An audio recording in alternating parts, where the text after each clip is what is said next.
Welcome everyone to episode 30 of the Average Ontario Anglers Fishing Podcast. Today we have a pretty cool episode. I know I say that every week, but this one is really cool. This time, Jesse's not lying. I'm not lying. It is the Fall Musky Madness episode. Insert madness music. So this week our episode sponsor is actually Musky Maniacs. And Musky Maniacs, if you don't know, it's one of the hottest and best looking musky fishing apparel companies out there. And their stuff is really good quality. Me and Andrew have been wearing their stuff this year. In fact, Andrew got me hooked on it originally because he bought this really nice looking hat. And I bought one the next year. And I don't know if it's a lucky hat, but I bought that Musky Maniacs hat at CanCast. The first time I wore it, I caught 3 musky in one day. Yeah, and we went musky fishing together, and you didn't wear it that day, and I did, and I outfished you 4-0. It was crazy. They make really cool stuff, and we're happy that they were willing to sponsor this episode. So we do have an epic musky episode for y'all today. And the reason we're doing this is because fall is the time when most musky anglers will say it is the best time of year to catch an absolute unit of a fish. Absolute giant. Well, and why is that? Well, we're going to get into that a little bit. But first, before we start, we are going to get into the interesting fishing fact. And that is going to be handled by the one and only man with a mustache, Andrew. Good thing you didn't say man with a mustache, Seth Feider. Oh, because we saw him the other day at Gangman Sports. Yeah, I got a hat signed by him. If you don't know who Seth Feider is, he's probably one of the coolest professional anglers out there. He's super chill. Yeah, but anyway, that's another story. All right, so interesting fishing fact this week. I know we're talking about musky fishing here, and a lot of people say that musky lures are expensive. And yeah, if you're used to buying, cotton cordels, then yeah, musky lures cost more. Especially if you get into the nice like swim baits and custom musky baits, they can get up there in price. But I was curious to know what some of the most expensive lures are. And I don't mean the one of one, complete custom lures, because those can reach into the thousands. I know, but actual production lures, how much do they cost? So I have the top 10 list. So what do you think is number 10? What price range do you think? Number 10 of the most, and I did not curate this list myself. I got it off of, it's called rarest.org, is where I took this list from. But the research that I found, I didn't see many others. It kind of surprised me. For production baits, there aren't many that are super expensive. Yeah. So number 10 came in, it's the original MS Slammer. And this is American prices, but it's $71.49. Okay. I've actually seen those lures before. Yeah. They look pretty good. And $71, like for what that is, like, yeah, it's a bit expensive, but that's not crazy. No, exactly. Okay. So as we go up the list, it'll get more crazy. Go up the list. ABT Lures, Suicide Glide, $78.99. Matt Lures, Hardgill Swim Bait, $85. Not much. We'll jump a few here. We have the Hogfather Gizzard Shad. That's $275. Okay, getting pricey. Yeah. We have Roman Made South Premium. Of course. $279. Yep. Roman Made Mother Swim Bait. Yep. That's a very expensive one. $499. This is American. That's US, so that's like $800 Canadian. Now, this one here, I had never heard of it before, and there's not a whole lot on YouTube about it, but it is the most expensive production glide bait ever made. It's the Manifold De Niro Yugo Frame 550 glide bait. That sounds like a fighter jet. It's made in Japan out of horse leather. I've seen this. So they have the small one and they have the big one. This is the big one. It saw weighs that on Tackle Warehouse. It's like 48 ounces. I'm like, just weigh it in pounds now. Like, what are you doing? So it costs. What's your guess, Jesse? What do you think it costs? It's well over $1,000. I think it's like $1,300. American, a little bit less. So it's $1,147.99. And it is like, it's not one of one. They've sold multiples of these. It is a production bait. It's hand stitched together. So one could make the argument as in custom work, but it's at the same time, you don't get to choose colors. You don't get to choose that. This is what you get. Yes, it's handmade. It doesn't make it custom. Yeah. So that's a lot. I would never cast something like that. First of all, you can't cast that thing. It's too heavy. But then I was thinking, I also like to collect old baits. I know that some of the older baits can get quite pricey. Certain colors, certain years, depending on how it was made. So what do you think? I found another website mybaitshop.com had another curated list of some of the most expensive lures ever sold at auctions. So it's a list of 1 to 25. What do you think the cheapest, the 25th most expensive lure, what do you think it cost at an auction? $2,000. $5,100. Dang It was it. the 25th. Wow. The most expensive one, it is a giant, it's the giant copper Haskell minnow. It's from, I think, 1858 or 1859. And there's only one known in existence left, like that's left existing. And it sold in auction in 2003 for, well, let's get your guess. This is the most expensive? The most expensive one. Oh. I'm going to say something insane. $248,000. Oh, you're over that by $100,000. Dang it. It costs. It sold for $101,200. That's crazy. That's one bait. Like that's nuts. But that just goes to show that for me, people think that it's bougie to buy all the Japanese baits. Where meanwhile I'm picking through grandfather's tackle boxes and wanting to use some of the old baits. Maybe I'm foolish by casting these things around. I don't cast those collectibles around, trust and me. maybe in a few years, you'll be rich from selling those baits. Who knows? And you can buy me a bass boat. So I thought that was interesting of the most expensive production and the most expensive ever sold. Like there's a huge difference. So if anyone's ever saying you spend too much on lures, be like, well, I could get into collecting them. Would you rather have that? Yeah. Then we'll go bankrupt. I think a side question would be, what's the most expensive lure that you own? I think it's probably... It's an old... I can't remember. I think it's a Fluger popper. They usually sell for about $80. Yeah. Again, it's a vintage bait, so that's generally what they go for an auction. Mine is in very nice condition. I don't think it was ever actually thrown in the water, but it's not in box or anything. It's got the chunky glitter, it was called, and it's by Fluger. I forget exactly the name, Pop Right or something like that. Chunky glitter. And it looks like it's giant like metal flecks stuck to the outside of the paint. It looks hilarious. That is hilarious. But I think that's probably my most expensive one. It's not crazy Yeah. valuable, but I tell you, I have not spent that much money on a lure myself. New and box.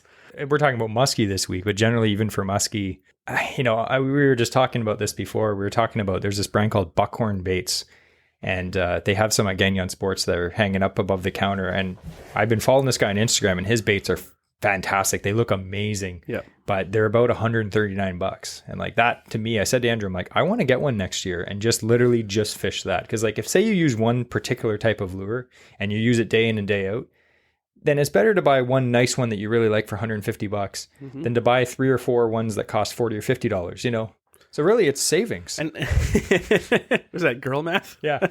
Girl dinner. There's another bait I do want to buy, which would be the most expensive bait, is the Hashimoto. I really love the Mag Blade and the Ono or the Shogun. Yes. They're pricier, but they're segmented like glide baits, but they look incredible. Yeah. So really you can spend a lot on fishing stuff or you can spend a little, but that's a totally another topic we're going to cover. Or you could spend a little bit on a bait 150 years ago and sell it for hundreds of thousands of dollars. Now Andrew's talking about making the time machine again, going back. Anyway, we're going to get back to our main topic of fall musky fishing madness. Insert fall noises. I don't know what that is. Anyway. Crunching of leaves. Yeah. So again, we're talking about like musky fishing in the fall. A lot of anglers that fish for musky will tell you it is the ultimate time to catch the biggest musky of the year. And why is that? Well, as the water cools, what do these fish do? Well, they start feeding up for the winter. And we ourselves, we've had pretty good success in feeding fall. Up for the winter. Yeah, feeding up for the winter too. I mean, we gain a few pounds for the winter like everyone else.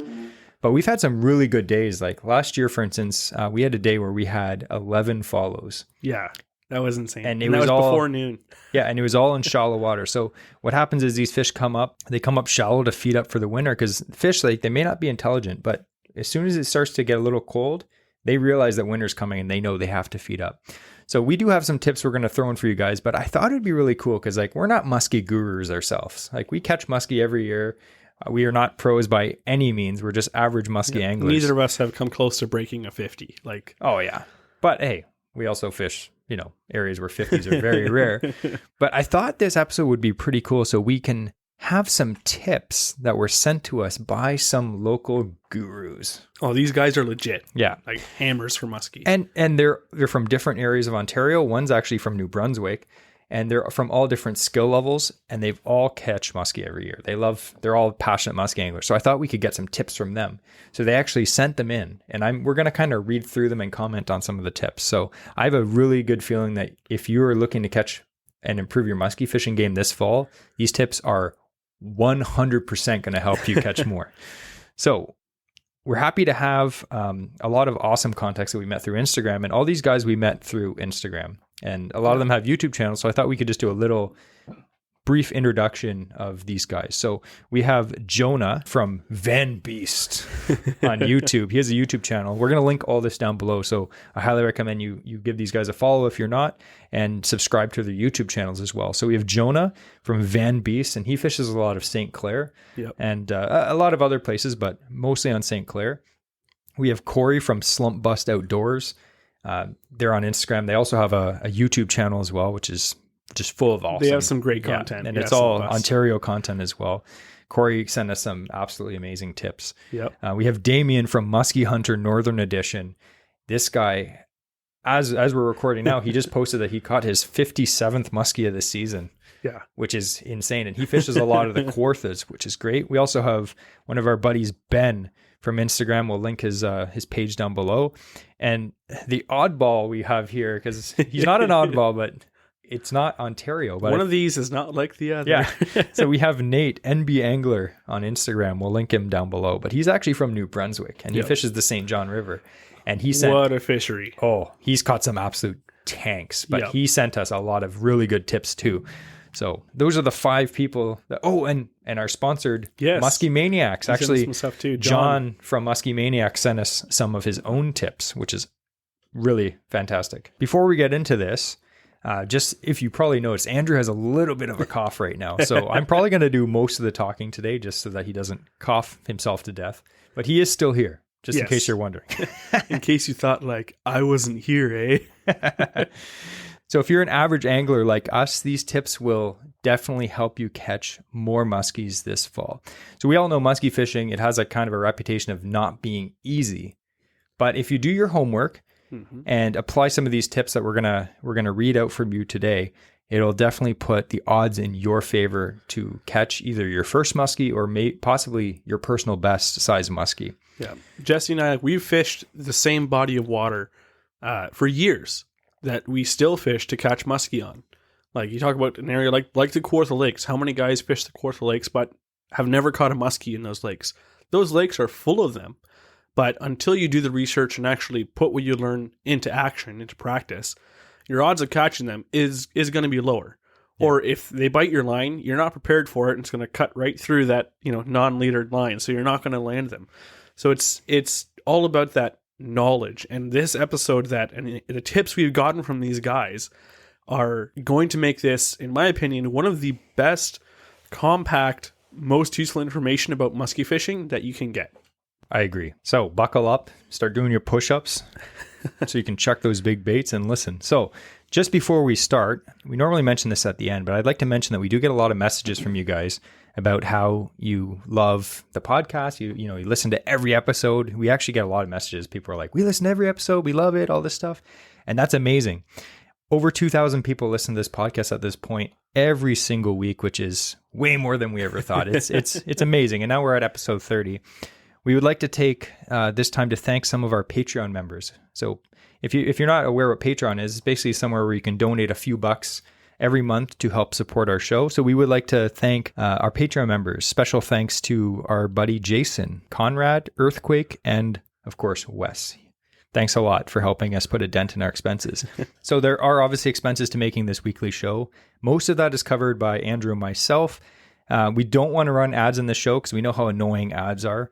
But if you'd like to help us cover some of the expenses, please consider donating. It's just a few bucks. So I was just saying to Andrew, if 5% of our listeners donated $2 a month, we would be able to cover all of our expenses so that we wouldn't be paying out of our pocket. Yeah, covering our expenses. Now, I know I listen to podcasts a lot, and Jesse has been too. And sometimes, like, you'll hear people, oh, if you just this many subscribed, we could do this full time. That's not what we're saying. We just want to cover the basic costs. It covers costs. the podcast expenses. Yeah. Is that many voted? So don't think that, well, they don't need money because they still have jobs, and that's fine. Yes, there are monthly expenses and subscriptions that we use to edit this and keep it ad free. So definitely keep that in mind if you'd like to be one of those awesome 5% of people. Speaking of giveaways, though, Musky Maniacs is sponsoring this giveaway, and we'll tell you a little later what it is because it's actually a surprise. It's a surprise to Andrew too because he doesn't know. But the only way to enter is by following us on Instagram. So make sure you check out our Instagram at Average Ontario Anglers. Everything will be linked down below in the show notes. Mm-hmm. So now that all that is out of the way, let's get into this. We're going to get started off, like, fall's a big season. It's multiple months, obviously, so it changes a lot throughout the thing. So we're going to kind of go through the year. So starting off with early fall tips. And we're talking right now, September. Really, September is generally what we're going to be talking about. So this is when the first... If you're listening to this a year later, even like mid-August, depending on the year, temperatures can start to cool. Yeah. Some of these changes can start coming into effect. Once the water temperatures drop, anything below 70, right? Yeah, and it's going to depend. But generally late August, you're going to start seeing these changes happen and the muskies start getting shallow. So we're going to get into that. So when the first cool down happens, generally, like Andrew said, late August, early September, how do you know when this happens? Well, usually, and I've heard a lot of muskie guys say, like, when you wake up in the morning in the summer, generally you're like, okay, I can wear a t-shirt. But as soon as you start thinking about putting on a hoodie in the morning, the muskie already know that it's time to feed up. They're already slowly moving up into the shallows. So in quick summary of a general muskie movement throughout the year, and again, this is going to really depend on so many factors and what kind of lake you fish. But in late spring, usually when muskie season opens, we're going to find muskie where, Andrew? They're still shallow. They stick around their spawning areas. So you can get them in super shallow water because they've tucked right into these weeds, up by currents and up little creeks even. Yeah. They're sometimes just their backs are wet and that's it. I had an experience last year where I was canoeing this river that we fished that has muskie in it. Not big ones, but there are muskie in it with my wife. And we were kind of pushing through really shallow water. I'm talking like 1.5 feet, 2 feet of water. And we were spooking muskie like crazy. They were just sitting in super, super shallow water. So in the early spring, that's what happens. But as the water warms up, we know muskie, they don't really like warm water. Now, you can always find muskie in the weeds. People will tell you there's always muskie in the weeds. But generally speaking, the bigger fish, they slip deeper and not super deep, but it depends again on your body of water. So we fish a lot of the Kawartha lakes where there aren't big, deep basins in the lake. So in other places, the fish may go, really deep, but in some of the lakes that we fish, that just means instead of being in 3 to 5 feet of water, they drop down to 8 to 12 or 15 feet of water. So that's what happens in the summer. But when the first cool down happens, like we talked about, Andrew knows, where do they go? They start to head to the shallow water again. Because, again, that's where the forage is. There's still weed growth. There's still stuff to keep all the bait fish. You go down that food chain. Everything is still happening in the shallows for all that forage. And that's exactly where the muskie are going to be going to feed up on other predatory fish or large bait fish that are in those areas. Because they're just looking to pack on as much as possible before water temperatures get super cold and they know they're going to be more sluggish. Exactly. So Corey from Slump Bus Outdoors, he gets us started. This is our first tip with some pre-fall muskie tips. So he says late August through mid-September, there is a pre-fall movement of larger fish from deep water to shallow structure and weed beds. When you have those cool nights or first cold front, make sure to check shallow structure. This period can be great for big blades, topwater, and big fish, which are easy to access. Be ready for some heart pumping action in shallow water. Again, we're not pros, but we've experienced this ourselves. Yes. We'll be fishing in, mid, even late September, and we're finding tons of muskie really shallow. What was that big one you caught last year? How shallow was that? 4 feet? So the one that I caught, we were actually pushing into a channel, and it was, I say channel, it dead ended. It was just kind of like this finger stretching into a marsh area. So the surrounding area was literally just scum. It was marsh, and it went down maybe 6 feet tops in the deepest part of that channel. Yeah. We passed over this muskie and saw it when I caught it. Yeah, I just saw it sitting in the bottom, and it was like 5 feet of water. And that day, the first one that I caught that day, it was in about 4 feet of water as well. And the ones that we saw, we spooked them driving around. We were in 3 feet of water tops. Yeah. So during this time, like you said, big blades, topwaters, like topwater. So I was actually musky fishing last weekend. And again, it's that time of year. It's like pre-fall. Like I know it's fall now, but like it's still not super cold yet. And I was fishing a big plopper, like a big tail rotating bait. And I actually had a muskie smoke it. It missed it. We didn't connect, but don't be afraid to chuck topwater this time of year. Even though it's, it's getting a little colder. You may not think fall's the time to chuck topwater, but September is a topwater month for muskie.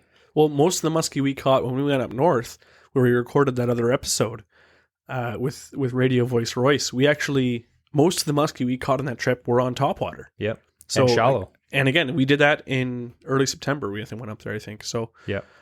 So even that, or sorry, late August we went.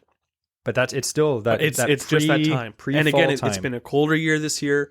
So when those water temperatures started to drop, the water was way colder than it normally is that time of year. Yeah. So again, a lot of those transitions and movements started happening a little bit earlier this year from what we found. Whether they'll continue to be early going forward, weather dependent. But it did get cold earlier. Exactly. So we're going to get into the next tip. This is actually from Ben. Again, we're going to link everyone's description down below so you can follow them on Instagram. You want to read that one, Andrew? Sure. So Ben says, muskie are often super shallow, having rolled out of their summer haunts. Fall offers the opportunities for anglers to catch numbers and is the best time of the year for trophy muskie hunters like myself. The nights are getting colder and the water temps are starting to drop. This is prime time to fish shallow weeds adjacent to main lake basins. Any rock and weed spots are likely to hold fish as well. Fall also has another great pattern. Fishing is extremely hot near the creeks that enter your lakes. These creeks harbor lots of bass, perch, and other species that leave the creeks to prep for winter in the deeper lakes. Fish up into the creeks as well. Often muskie push further and enter the creeks to grab an easy meal. The mouths out of the rivers and creeks often have a deep pocket where muskie will stack up and grab fish above them.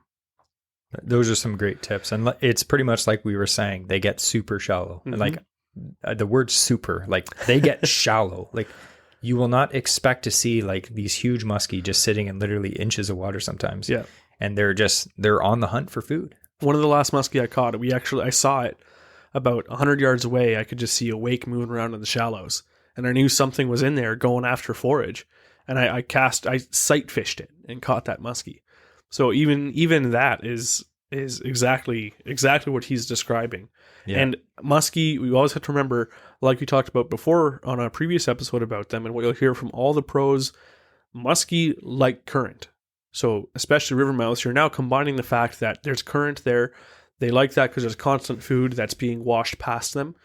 And now there's a lot of food that's actually making its way down these creeks because it's wintertime. It's prime spot for muskie. Yeah. There's so many tips. We're going to have to kind of roll through these pretty fast. So Damian from Muskie Hunter Northern Edition, he actually gave us I asked him, can you send us some tips? He sent me like a full book. So this guy, legit, we appreciate all your tips, Damian.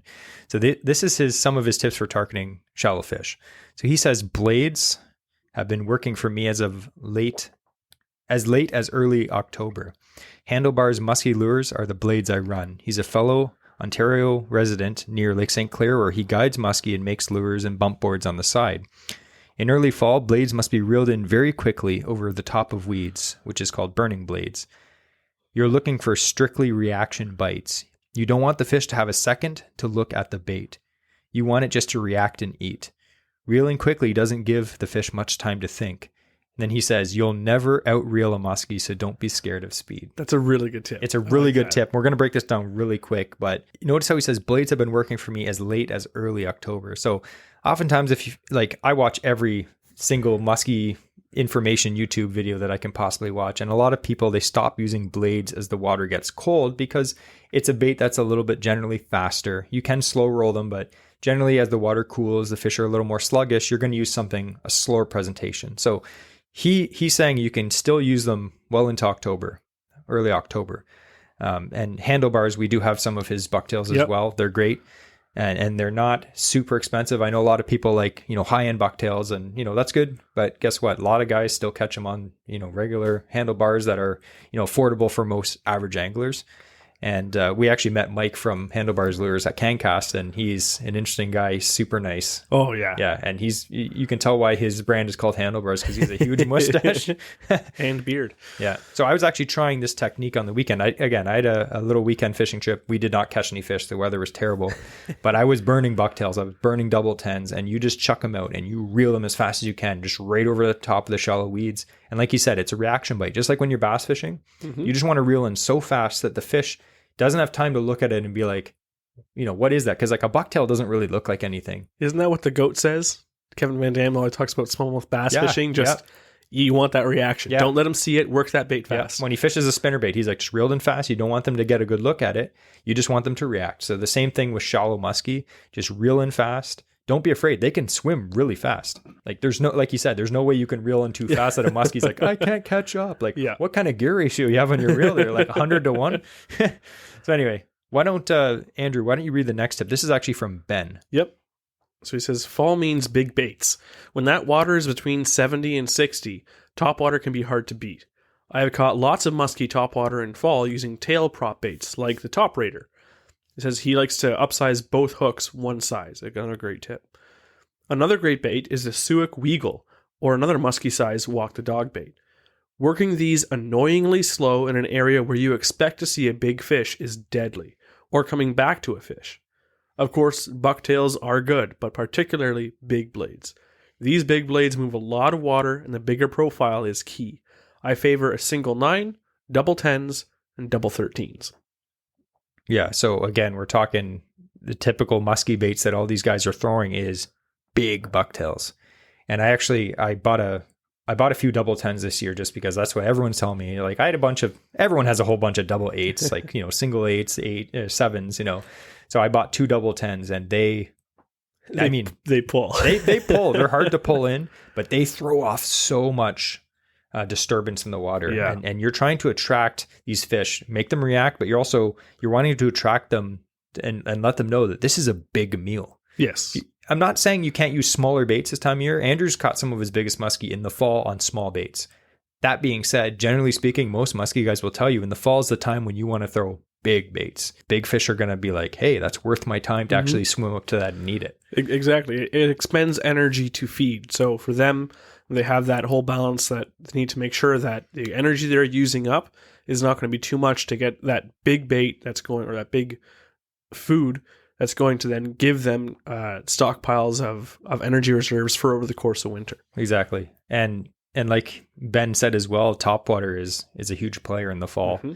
As long as the water's not too cold. I've heard a lot of muskie guides say, though, you can catch, a muskie on a topwater as long as there's no ice on top of the water. So, like, don't be afraid to chuck them. If the conditions look good, just chuck them. So we're actually going to have a tip now from Nate, which is NB Angler from New Brunswick. Yep. So he has some of his favorite lures that he likes in the fall. And some of his favorite lures is he likes a black and nickel 8-9 stagger blade by Musky Frenzy, a Chaos Tackle white Dusa, and a white Rapala X-Rap saltwater slash bait. So when he's casting, he has a typical big bucktail, a Medusa, a big rubber bait, and then he has a Rapala slash jerk bait kind of deal. Yep. We talked a bit about your baits. You got your baits now. So, you got some topwater, you got some big bucktails. We were talking earlier about fishing baits like, big rubber, like Medusas, big swim baits, stuff like that. You're generally looking for big baits. Again, yes. You can use smaller stuff, but you have your baits. What are you supposed to expect when you go fishing? This is, you have your gear, you have your bait.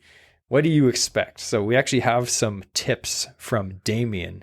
This is really good. These are good tips. Yeah. So like I said, you got your stuff, you're out fishing. What are you supposed to expect? Why don't you read the first tip? So he says, fish will generally hit a bait in the first 5 cranks of your reel or the last 5 cranks of the reel.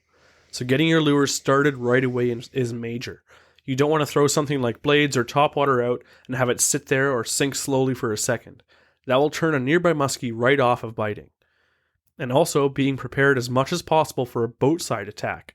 We all get tired and lazy boat side, but one must fight the pain to reap the rewards of a once-in-a-blue-moon boat side attack. It sucks when one follows in and you weren't prepared.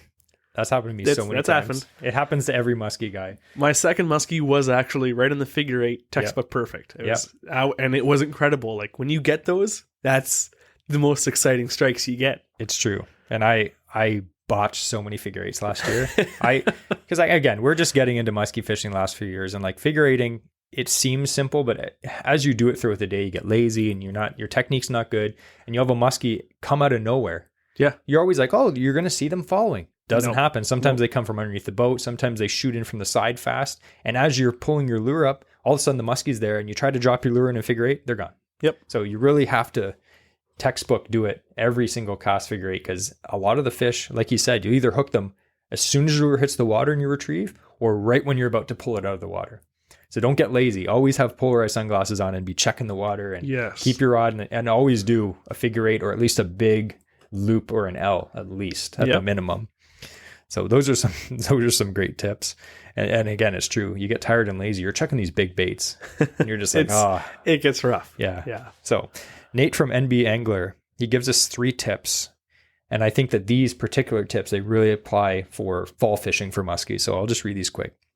So he has this tip called PMA. And I was like, what the heck?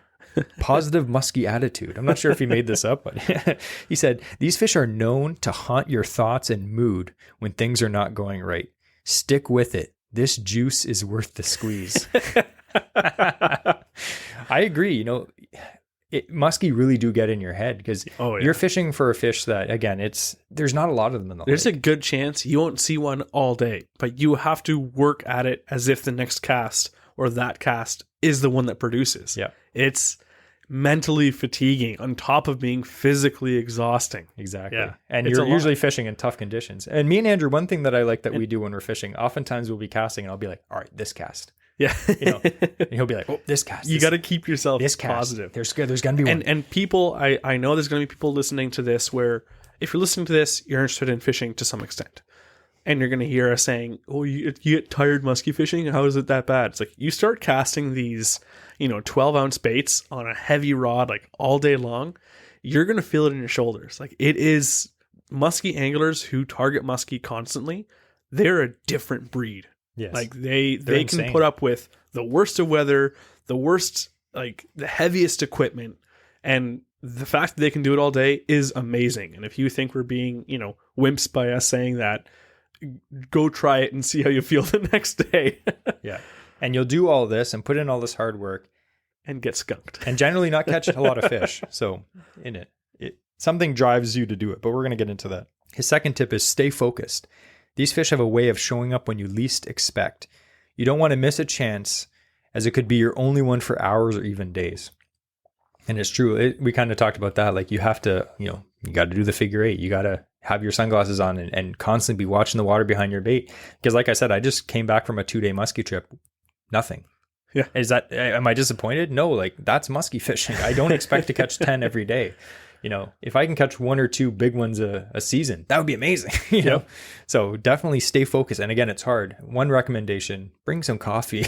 Yep. Especially on those cold days. Yeah. When you can, take a break from casting and you find a spot to troll, that's when you sit down, you have a lunch, have some good food, have some nice hot coffee. It'll help make the day, not be as terrible. Yeah. His last tip in this section is like what we talked about. You need a good set of polarized sunglasses. Keep your eyes behind your bait on retrieve and do not stop reeling if you see a fish falling. That's so hard. In fact, a lot of pros say speed up. Yes. If you see a fish, speed up. Yes. You want to trigger that strike. You want to trigger the strike. That's why the figure 8 works so good, because you're basically taking the bait away from the fish, and then they just start going into predatory mode and just start chasing it. Yeah. Yeah. And Chris Hansen comes out. He's like, predator. So anyway, we're going to keep rolling here. So that's kind of like, early fall. Mm-hmm. As the water cools, as we talked about, fish generally start to slink back into deeper water. And that often happens with colder water. And another kind of side thing with that is because of the colder water temps, the plants, the aquatic vegetation starts to die. That releases a lot of carbon dioxide into the water, and all the bait fish, they move away. Yeah. So it's kind of a dead area when the plants start to rot. So there's nothing there to hold muskie. So even if the weeds, they're starting to rot, there's a lot of CO2 in the water. You're not seeing any bait fish, not seeing anything else. Guess what? The muskie aren't there either. Yeah. The muskie are always where the food is. Yes. And there is this time when after that, once that all dissipates, the muskie will come shallow again if the bait fish are up. But there is a time when the weeds start rotting and you won't find anything. During that rotting phase, it's dead. Yeah, it's dead. You'll have days where like you'll go fish the shallows one week and you see tons of fish, and you'll go back 2 weeks later and there's nothing there. It's like a ghost town. So you got to switch locations. So we're going to kind of talk about that. So this time of year when the water is colder, it's getting cold, the fish, they have to really start fattening up for the winter. And this is when literally the big baits come out. Like these fish are like, it's winter's coming. Like you can tell there's frost in the morning. These fish are like, we need to eat a lot of food. But the problem is, fish are cold-blooded, so their metabolism is slowing down. So we have some tips here about fishing this time of year. Now, Andrew's going to read this one. Damian of Musky Hunter Northern Edition. He has some tips for lures that are effective this time of year. He says, tossing big rubber, working the outside edges of the remaining weed beds right near deep water. Rubber baits like Magnum Bulldogs, Red October tubes, large Medusas. I'm a big fan of dark-colored bait. Big fish will come up from the depths of the edges to feed. My method of retrieving rubber is the pull pause method, and 90% of the time, the fish will hit on the slack or the pause. It's crucial to reel in your slack quickly between pulls. That way you feel anything abnormal happening, because most of the time, all you feel is a small tick, similar to just a small fish pecking at it. But set the hook and hold on. I love fishing big rubber, and I just got onto it like this year. I started fishing Medusas this year. I bought one a few years ago and I just didn't have any confidence in it. I know they're popular, but I personally never caught anything on it. But this year I literally went out and I was like, I'm going to catch something on this. And I had a day where I caught 3 in one day on a Medusa. I had a day where I went out with Andrew and my nephew and I chucked that thing all day just to get one muskie. But they crush big rubber, especially this time of year. You have to think some of these rubber baits, like we were just at Gagnon's the other day, some of these rubber baits, like they have the Bulldog Pounder. It weighs a pound. And people are like, no one chucks those. Tons of guys chuck those because they work. I'm not saying in some bodies of water that may be extreme overkill. Like some of the lakes we fish, like the Kawarthas, you may not see a lot of anglers chucking the pounders, but they're chucking the magnums. And the magnums are 8 or 9 ounces, no problem.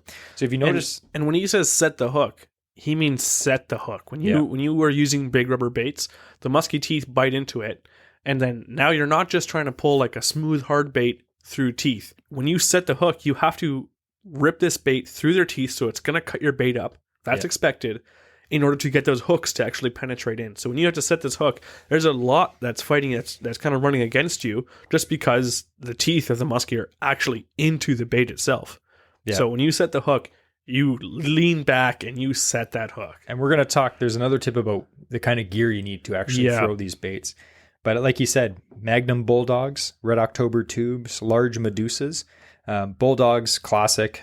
They're just, you can buy them at almost any fishing store that you can go to. Red October tubes. Another tube that we like is the Water Wolf tubes. Made by Mike at Water Wolf Lures. The Gator tubes. They come in all different sizes. Me and Andrew picked up a bunch. I was actually fishing again on the weekend that I got skunked. But one thing that I did appreciate for that weekend is I was fishing with our buddy Paul.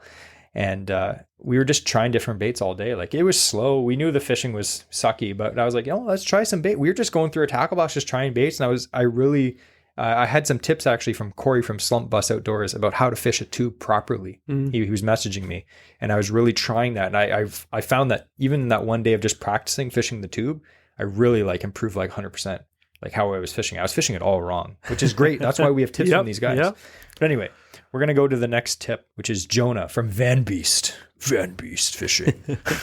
Again, check out this guy's YouTube channel. He has a YouTube video I'm just going to mention quickly. It's like 5 top baits, rubber baits for fishing St. Clair. I just watched it today, actually. And he mentions a bunch of baits. He also has a video on how to make a musky tackle box out of a lunch bag from Walmart. Very budget. Really, really good video. Nice. So anyway, his tip is for this time of year, fishing fall, he says, most important is the slow roll. The slower you can crawl a lure, the better, especially the later it gets in the season. With so much bait in the river, you want the lure to move a bit slower than the bait so the muskies can key in on it. So we're talking we were talking before about late summer, early fall. The fish they're pretty active because the water temp's still in the 60s. But as soon as the water gets cold, the metabolism goes down. So you need to really slow your bait down. Corey from Slump Bus Outdoors, he adds a similar tip. So why don't you read that one, Andrew? says, slow your roll. Fall brings cooler water and slowed musky metabolism. Although they are putting the feed bag on, they do not want to work as hard for their meals. Upsize your baits and slow your presentation down. Slow rolling straight retrieve baits and longer pauses and slower sweeps on pull pause presentation will trigger those fall fat muskies to eat. Yeah. So again, we're talking a lot about slowing your bait, and that may change what kind of bait you normally use. Like maybe you're fishing, again, like we said, bucktails are great. Everyone catches fish on bucktails. You can slow roll a bucktail for sure, but as the water gets cold, a bucktail maybe is not the best option because it can't be retrieved as slow as other baits. Yeah. It's the opposite of what we were talking before about burning blades over the top for the reaction bite. Now you're doing the opposite. It's like reel them as slow as possible so the blades are just barely spinning, and these fish, they're lazy. The water temperature is low. Like it's not their fault. They're cold-blooded animals. They have no choice but to be slower this time of year. But we actually have a tip from our podcast sponsor, John at Musky Maniacs. And he added this. He said, early fall, I find fish start to slow down. Bucktails and spinnerbaits will still catch fish, but if you're having trouble finding them, switch to rubber, tubes, and bulldogs, or pull pause style bait like a suic or a dive and rise bait. In the fall, you really need to work a spot. Don't just buzz by it once and move on. Slowly work your way into a few passes, change bait styles, and you'll land more fish. So that's a really good tip. Where you're saying like, yeah, you can use bucktails and spinnerbaits in the fall, even if it's really cold. But if it's not working for you, try rubber.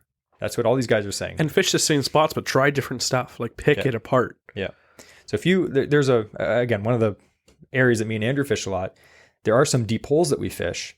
And that time of year when it gets a little colder, if you can get those spots, it's better to fish those spots where you know you have a high chance of catching a muskie in those spots and pick it apart slowly, try different baits, come back at different times of the day, than to just randomly cover water where there possibly isn't a lot of fish. So definitely do that. He said, don't just buzz by a spot. Like if you get a spot, fish it thoroughly. Yeah. Yeah. So it's a lot of tips about slowing down, which is amazing, because a lot of people think like, oh, muskie, they're just voracious beasts that'll chase anything. It's like, that is true sometimes, but in the fall when the water's cold, they want things that are slow. So why is it so important for baits to go slow? We kind of talked to this before, but we always hear about fish, they're eating up for the winter. So you might think, oh, they're going to be aggressive. They're going to be, searching down for food and eating as much as possible. But they're not, because their metabolism shuts down. So as Corey mentioned, the fish's metabolism slows down. They're cold-blooded, like we mentioned, so their energy is impacted by the temperature. So they do want to eat, obviously, but they become sluggish. They have no choice. So that's why big baits and lures get the nod, because they're worth the effort for the fish to move. They're less likely to move for something small. So imagine this muskie sitting at the bottom, and it's like, I got to eat up for winter, and a little tiny sunfish swims by. It's like, not worth the effort. But then all of a sudden it sees like a 2-pound walleye that's like, swimming like gimpy, swimming by, and he's like, oh, there's an easy meal that's slowly moving by, and I can digest that like for a whole day. It's worth my while. That's why the bigger baits really get the nod. Yeah, it's like you just had a great dinner at a wedding, and you look like, oh, there's a dessert table, like, oh, like they have like a cookie for everyone. Like, am I gonna get up and comfortable? But then they're like, oh, by the way, we just cut the cake, and here's like a bunch of like slices. You're like, oh, I'm getting up for that. Yeah, it's worth your while. It's worth your while. So anyway, these are great tips. Like I've learned a lot from these guys. I'm really happy that they gave us so much. I was just like, oh, I expecting them to give a few tips, but like there's so much here. We could write a book about this now. So now we're going to talk about tips on finding muskie this time of year. We're going to kind of buzz through this quick because this podcast is it's getting pretty long. You're not complaining if you like muskie fishing though. So Damian from Musky Hunter Northern Edition, who is a beast of fishing. Like he's not Vanbeast, that's the other guy, but he's a beast in himself. So his tips is time on the water equals knowledge. Before you get rewarded for your effort, you have to take the time to gain experience. Exactly. So these guys are giving you some tips now. So time on the water is knowledge, but this podcast is also knowledge. Yes. So his other tips are, he said, fish prime time hours, morning and evenings, but also full moon and new moon. Majors and minors definitely have proven to be when the bite windows will open up the best. So very briefly, if you're not familiar with this, muskie, they bite but they generally mostly bite during certain times. Like their bite window will be when, the moon rise or the moon set, or during these prime times. You can find all this information online when the moon rise and the moon set is. I remember last year, Andrew caught a muskie and I caught a muskie. And then that day I looked at the moon phases and we weren't even paying attention to it that day. But both muskies we caught were like during those time periods. So like it can make a big difference. So if you're fishing an area and there's a spot, you're like, this is a really good spot. Make sure you're on that spot during one of the rises, like the moon rise or the moon set. And people who think that, it's a bunch of malarkey. It's not. There have been arguments made for both sides of like, it doesn't matter. However, musky anglers are some of the best anglers for actually keeping record of everything. Yeah. And they can show you the actual records of, I caught this fish, it was this size, I caught it here, this date, this is the moon cycle during that time. And there's actually been people who've compiled the information to show that there is, it's not night and day, but there is an improvement even in the statistics themselves of fishing those times of day. Yeah, 100%. You didn't want that to come out of your mouth, but it did. And I 100%. I was like, I got to stop halfway through saying this, but I just kept going. But I 100% agree with the whole moon phase thing. It does make a difference.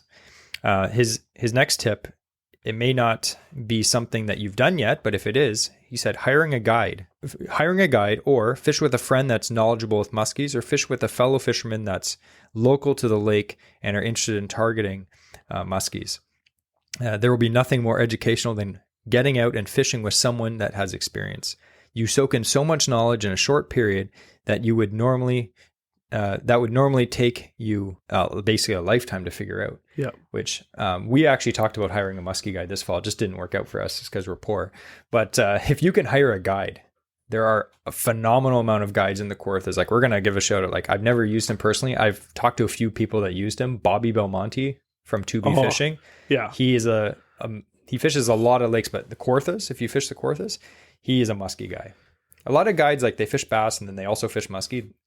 Bobby does that, and he's a hammer. Well, we need to preface this.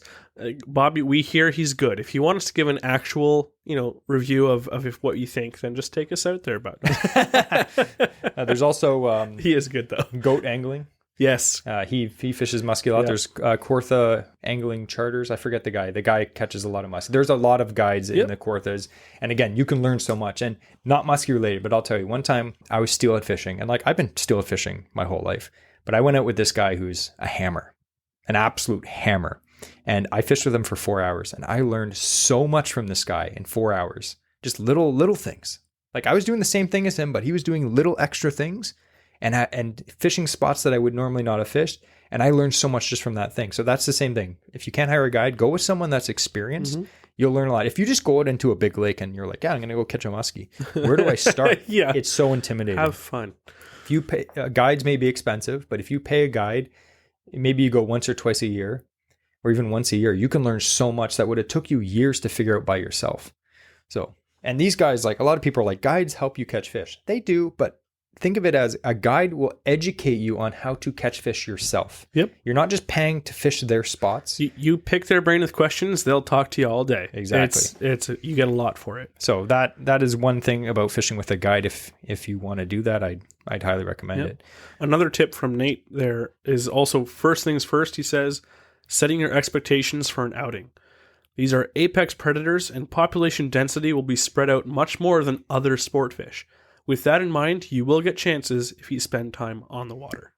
And that's true, like we said, like, say, like, per fish acre. Fish of 10,000 casts. Yeah, per acre, there may be, like, I don't know, 100 bass in this acre. There's one muskie.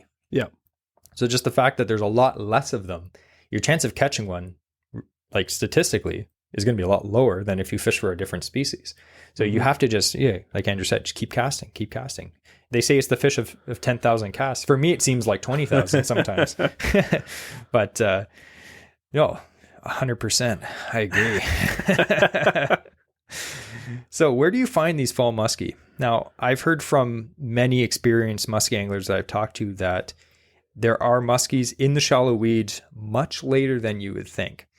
But generally speaking, the majority of muskie head deeper as the water gets cold. I was watching a YouTube video where they were tagging muskie with like GPS chips, and they were like oh, throughout the year, this is where they are. And even in November, they were finding fish in like 3-4 feet of water. So if say you're fishing out of a small boat or a kayak, and that's all you have, and you're fishing a bigger lake, and you're like, I only feel comfortable fishing on the shoreline, and it's later in the season, you can still catch them shallow. There's probably not as many fish, but don't view it as an impossibility. You can still catch them shallow. There just may not be as many fish as in the deeper areas. Yeah. But now we're talking about when it's getting cold. Yes. Insert cold effects. So Corey from Slump Bus Outdoors, he has a tip. Why don't you read that, Andrew? The cold never bothered me anyway. I had some requests for Andrew never to sing again, so we're going to cut that out. All right. So Corey says, as fall transitions and the water temperature cools, start to look for secondary break lines and fish that have transitioned to their wintering locations. Remember, bait is king. Muskies need the extra weight to make it through the winter. To find muskies, you need to find the bait.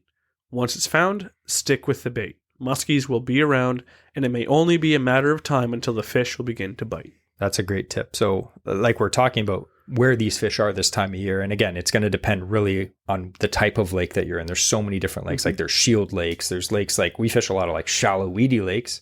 And there may not be huge, deep, break lines and stuff. You got to find out, depending on the body of water that you're on, where these fish are. And that's a great tip for any species, any time of year is if you're having trouble locating them, think of the food chain.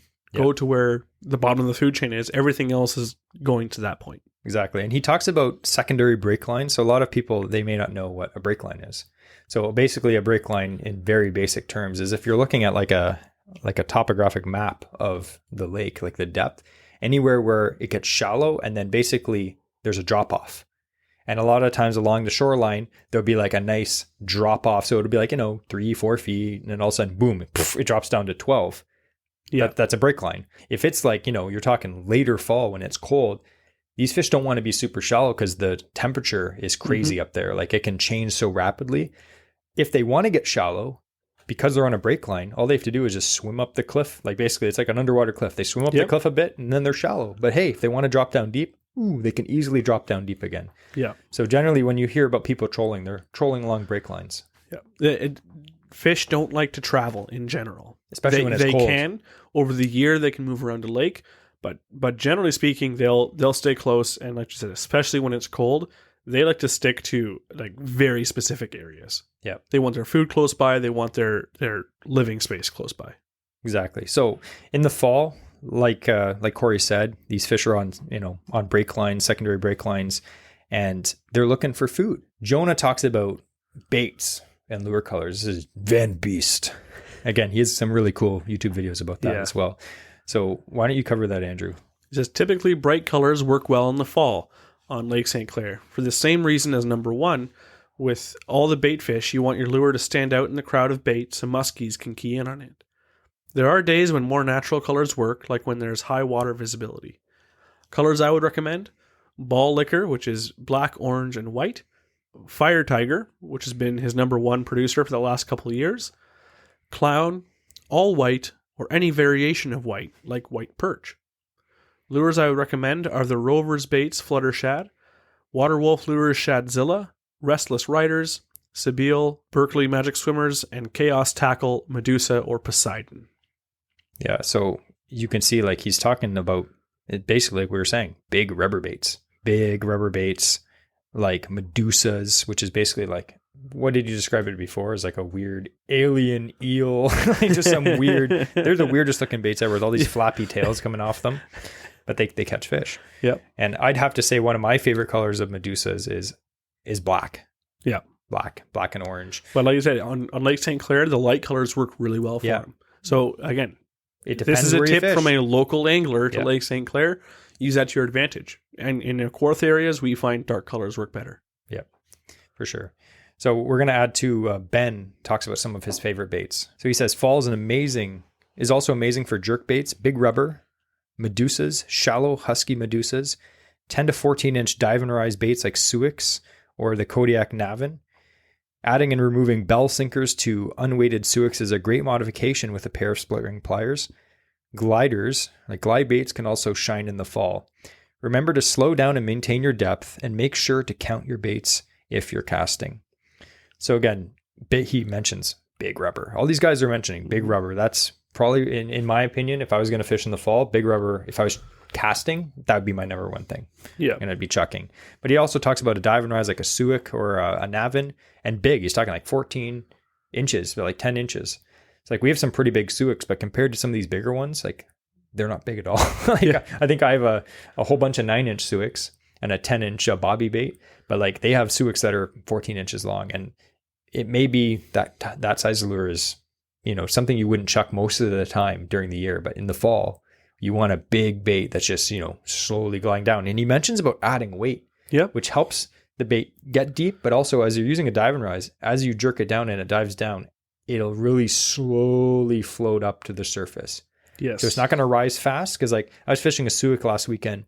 They rise pretty fast. If you can get the slow rise Suics as well. Yeah. But you can also just add a bell sinker to the one that you already have. Exactly. Like a lot of the more expensive dive rises, they have like weight systems that you screw in. But if you don't, we've been doing that for years. Like we've been putting bell sinkers on a lot of our baits. Yep. Just put it on the split ring and you're good. It'll get deeper. And that point he made too, when you're casting to count down the baits, is if you're using something heavy, let's say you're in 10 feet of water, you want to fish that bottom 3 feet with your bait, then, drop bait down, see how long it takes, count it down. Maybe it takes 7 seconds to sink 10 feet, depending on the bait you're using.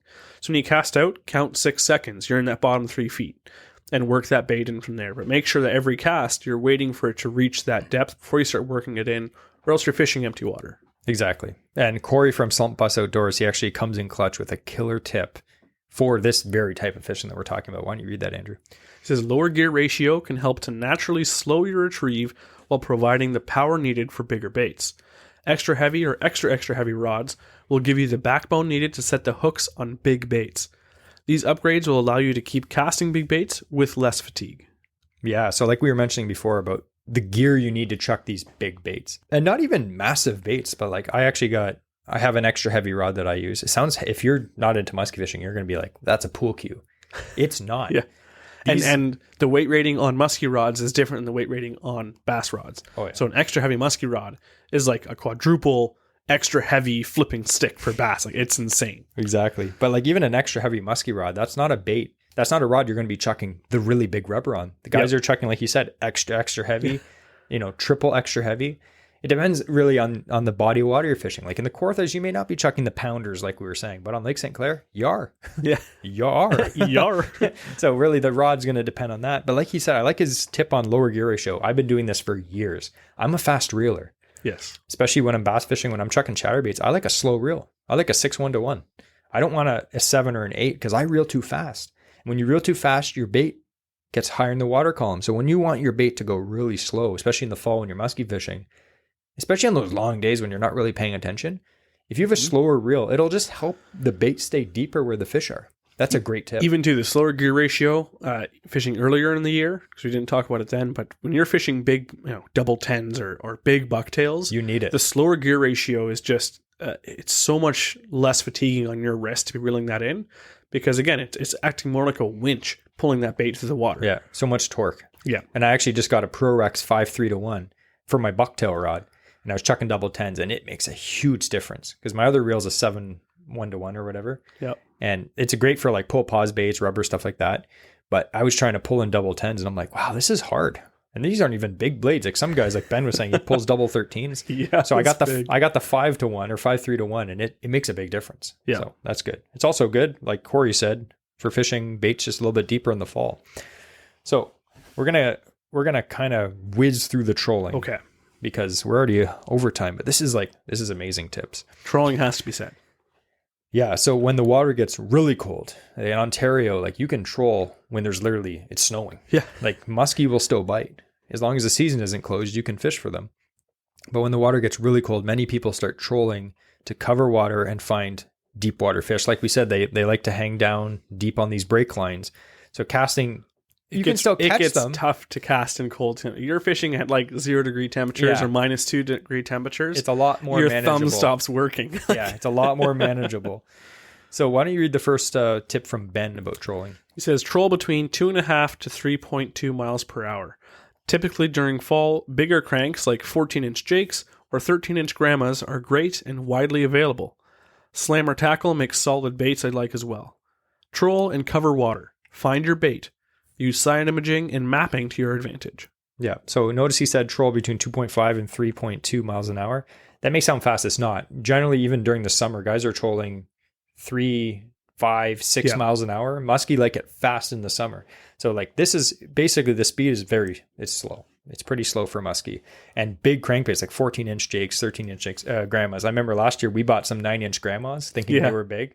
And all these guys are like, why'd you buy the small one? I was like, what do you mean? This is huge. So we may have to pick up, I picked up some 10-inch jakes. Yeah. I feel like for our bodies of water, that's fine. But you can definitely get away with using like 14-inch baits. I need to get a couple more bigger baits. Yeah. And again, we have side imaging on our boat, and it is really good for helping you find these like areas to troll through and finding like rock piles and these break lines. So Corey from Slump Bus Outdoors, again, check out Corey's YouTube channel.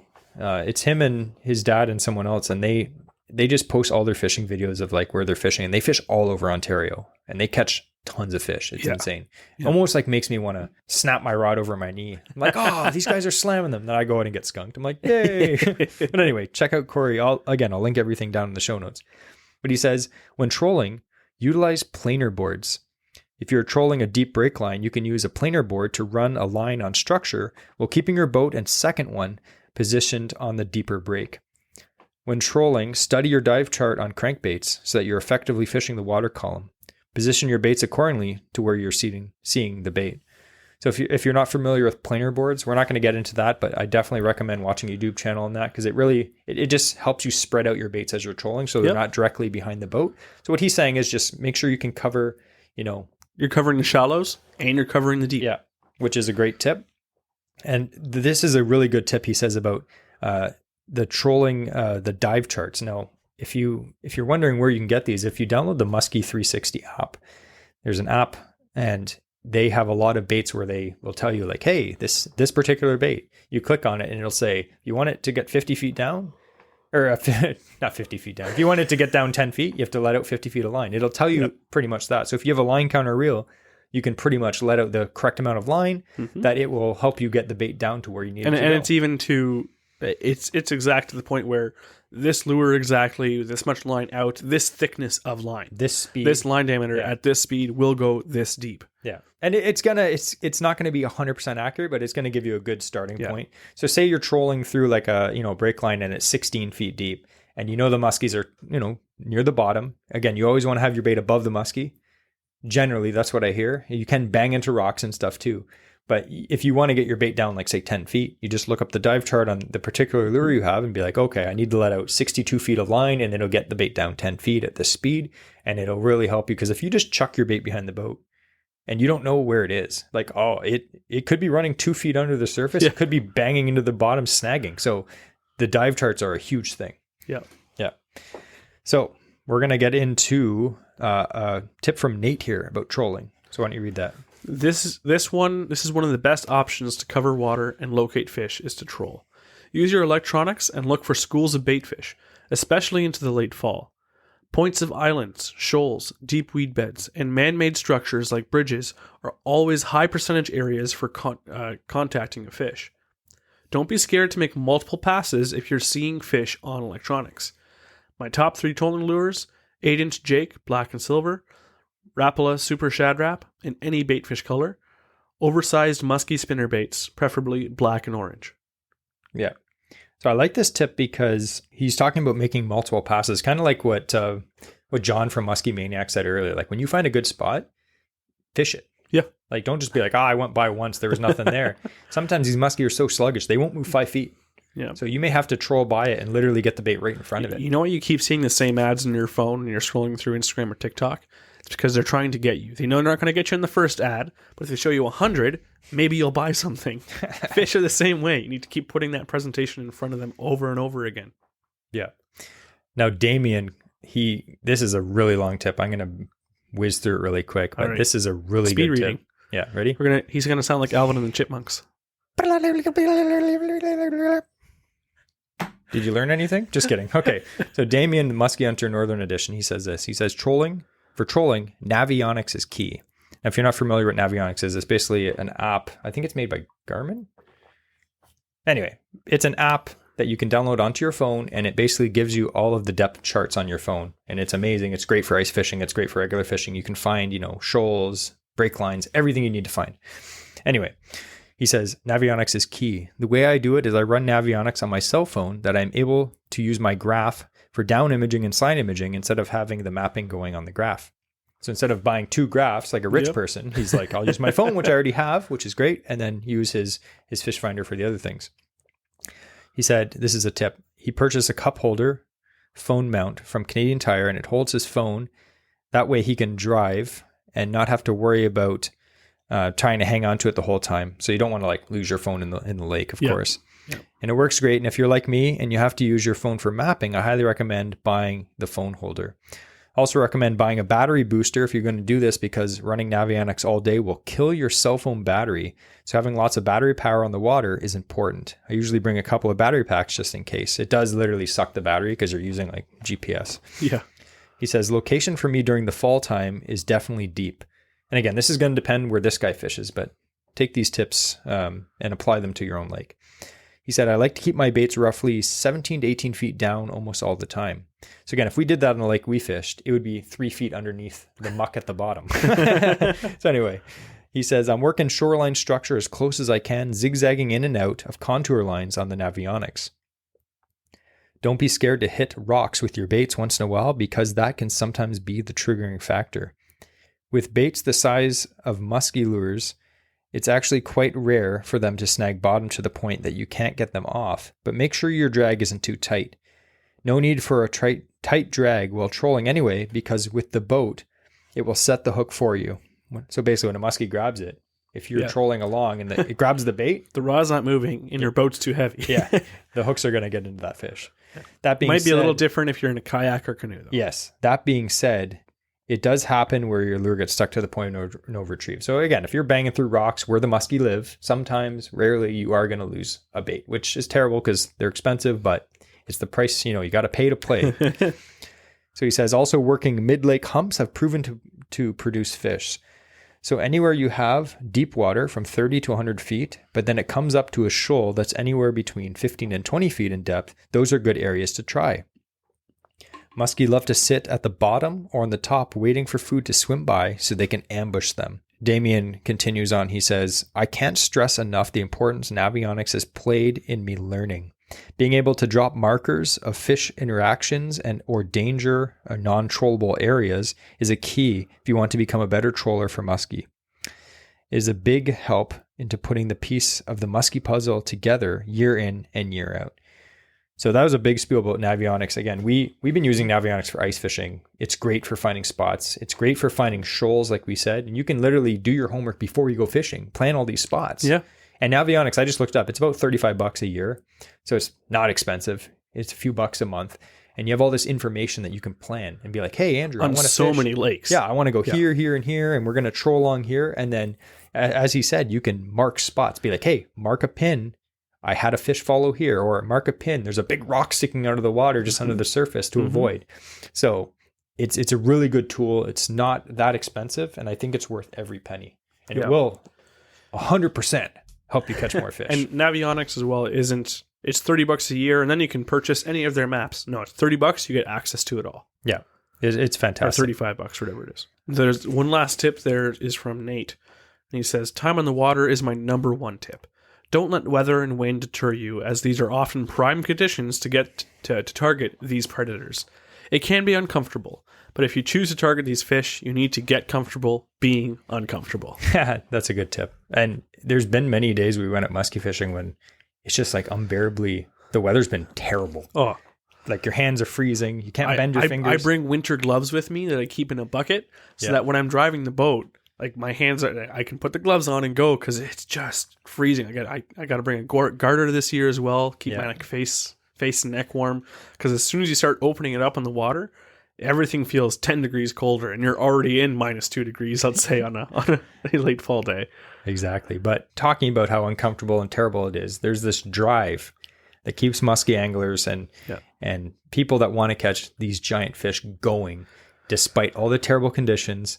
and all the homework you have to do and all these big baits you have to chuck and the shoulder injuries, but it just keeps you going. And if you haven't caught the musky bug before, I don't know if to say that's good or that's bad because I really enjoy it. I love it. It's such a learning experience. Like we haven't fished salmon this fall at all, really. And I don't miss it at all right now. I just, again, we always talk about like, you have to choose what you want to do every year. I fished salmon for years. Yep. This is my newest little obsession. And even though, I've caught a few muskie this year, but it hasn't been insane. But I'm just, every time I go out, I'm like, today's the day. Musky fishing, once you catch one, you'll understand why you get the drive, because the excitement you feel of catching a muskie, like we talked about before, you're shaking with excitement. You're pumped. It is so different than catching any other fish. Yeah. Because of all this that's build up to finally getting that fish into the boat, into your hands. It is on the verge of being magical. It is to have that with you. So that is the drive, that once you get that done once, you want to, maybe not all the time, but you're going to want to go musky fishing again. Exactly. So just to wrap it up, fall's here. We know the first day of fall was a few days ago, and it's the best time of year to catch, like I said, an absolute unit of river a fish. Monster. So I hope that these tips, they definitely help me. Yeah, I learned a lot myself. Yeah, Andrew learned way more than I did. But I hope that they helped you. If you're listening, that's fantastic. Again, if you'd like to help support these guys for giving all these tips, make sure you check out their social media and their YouTube channels. Again, everything's going to be linked down in the show notes. Make sure to give them a follow. And if you really like their tips, send them a message and be like, I listened to the podcast. Those tips were fantastic. Thank you so much. I love when we get messages from you guys. These guys, hopefully, will like those messages too. Yeah. But before we finish, I just thought we'd talk about the Musky Maniacs giveaway. Yep. So what they're giving away, I can't tell you because I don't know what it is. They are giving away a mystery giveaway. And they're going to be giving, I'm assuming, like they sell hats and hoodies and bikinis and all this stuff. So it probably won't be a bikini, but I'm hoping it'll be a hat or a hoodie, something like that. But whatever they give you, it's literally gonna be my legit. Favorite hats are Musky Maniacs hats. They're really good. They hats. have a really good hat blank that they use, manufacturer. Yeah. And the patches on it they're all great. They're the color classy. Combinations, they're such good hats. I have a gray one with like lime green back, like the mesh. I've got two. Fantastic. I got a green one with like a kind of a tan back. Yeah. And then I also have my blue one with a white back. Like they're such good hats and comfortable. They're very good. And like we saw them at CanCast. We went into their booth and their hoodies are top quality. They look classy. They're really good. They're really good quality. Highly recommend. Definitely check out them on social media. We'll link everything below, like we said. But they are going to be giving away a mystery giveaway to someone who listens to this podcast. And the only way to enter is to not listen, because you can't listen to Instagram, but watch our Instagram posts where we're going to post the giveaway on our Instagram. So that'll be posted this week coming up as you listen to this. Mm-hmm. So make sure you put on the post notifications and you can be one of the first persons to enter. So we do appreciate that. We hope that this year you catch the biggest muskie of your life. And if you do, definitely send us a picture of it so we can post it on our social media. So Andrew, we're going to end this episode with quote of the week. If you want to catch a muskie, wear a Musky Maniacs hat. That's a pretty good tip.